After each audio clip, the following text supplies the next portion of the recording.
So today I wanted to talk a little bit about 3 MBTs that we actually might see soon in the top ranks of tanks for the US, Germany, and the Russians. 3 of the main nations for players, of course, and 3 that normally get the most stuff, right? So, of course, we are getting to the end line or the end game of tanks, basically, right? There aren't that many modernized tanks anymore to be added after the era that we already are in. And the same goes for aircraft. We are not that far off.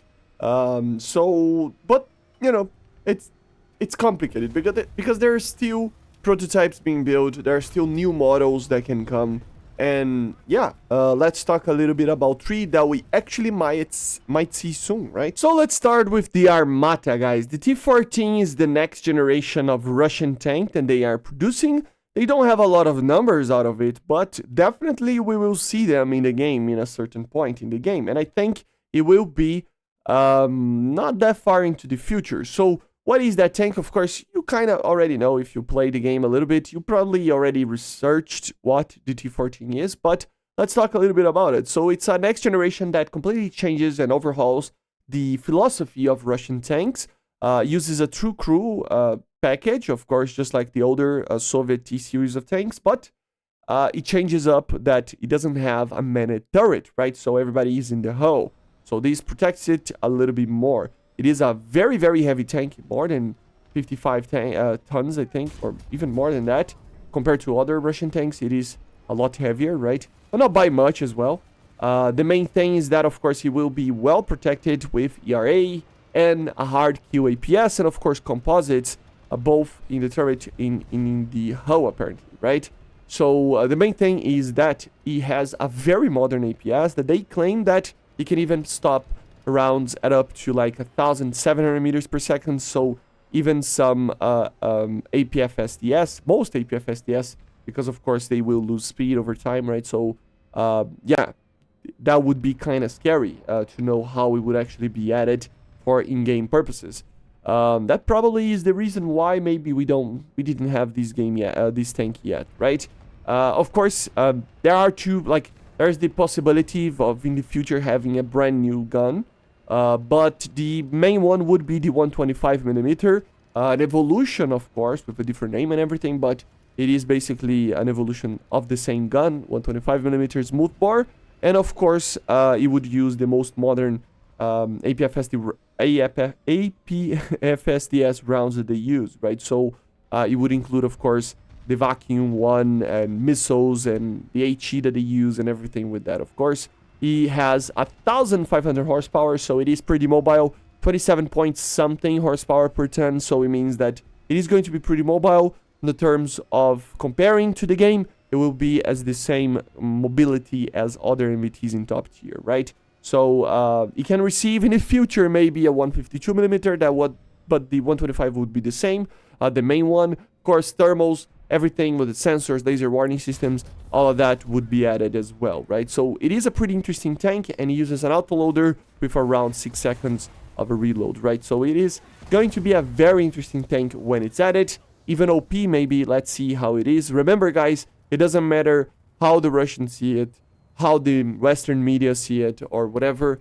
The main thing is how Gaijin sees the tank and how they implement it. And I think when they implement this tank, it will be functioning very well, and it will be one of the best, if not the best tank in the game, right? So, yeah, scary. Then we need to talk about the Americans, right? The Americans, of course, don't have for now a properly new tank, like a new MBT like the T-14 maybe. I mean, there are prototypes and stuff that we might see, but honestly, before we see those, we need, I mean, it's kind of weird that we don't have yet, the M1 HU Abrams with the SEP V3 package, right? So, yeah, it's kind of weird that we don't have that yet, but it would be the latest model of the, that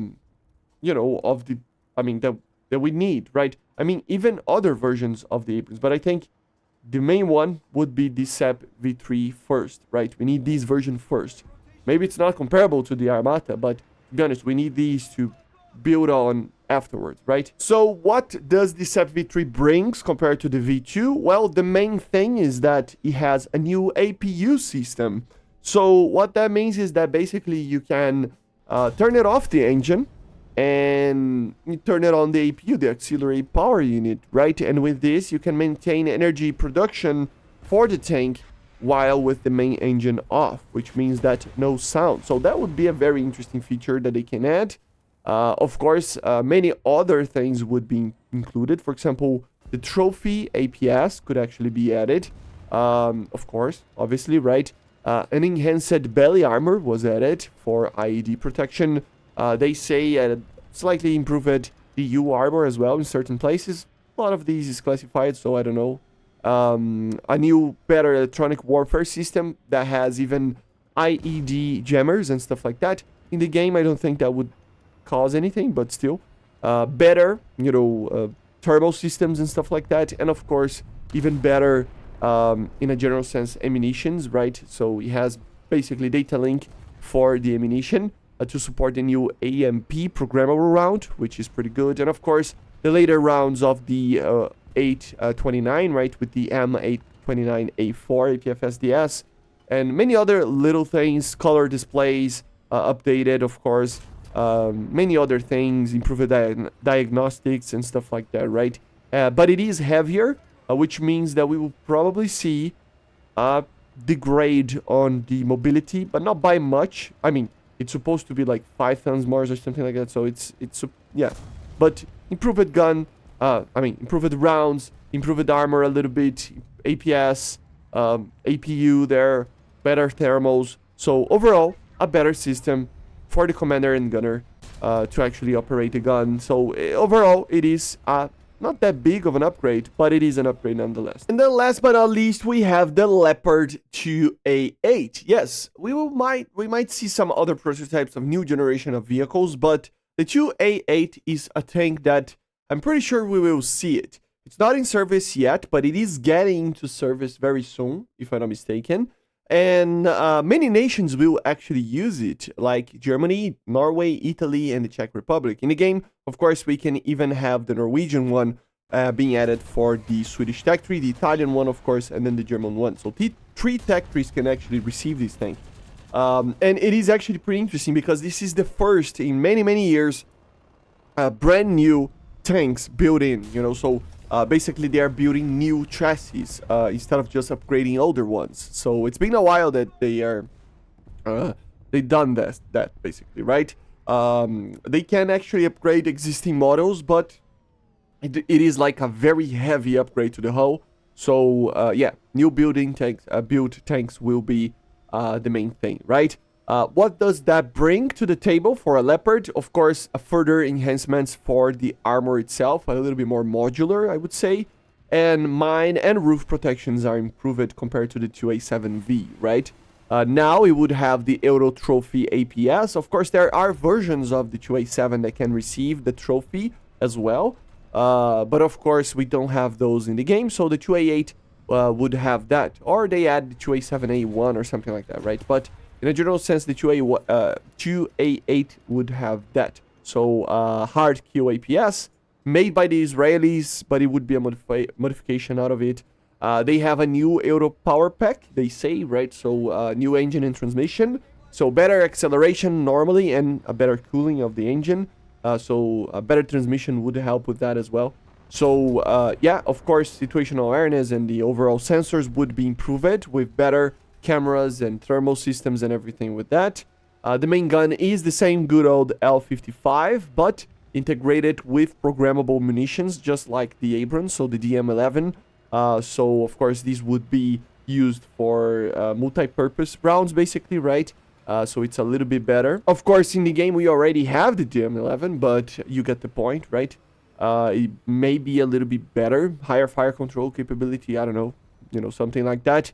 And yeah, enhance it and include an APU to do the same as the Abrams, right? To stay with the engine off and be able to stand still without doing too much noise and using the main engine to produce energy, right? So the APU helps with that. Due to the APS and armor upgrades, it is a little bit heavier, but Unlike the M1A2, it does have a little bit better of mobility. You know, so it should be around the same as the older 2A7s just because of that, you know. Because it has a new engine, it has a new transmission, so it should be better with that. And yeah, basically this is it, guys. So yeah, 3 very cool tanks that I think should come very soon. The Armata is a little bit of a stretch, to be honest, because I'm kind of scared of what it can actually do on the terms of armor and everything. If you compare it to the 2A8, yeah, cool.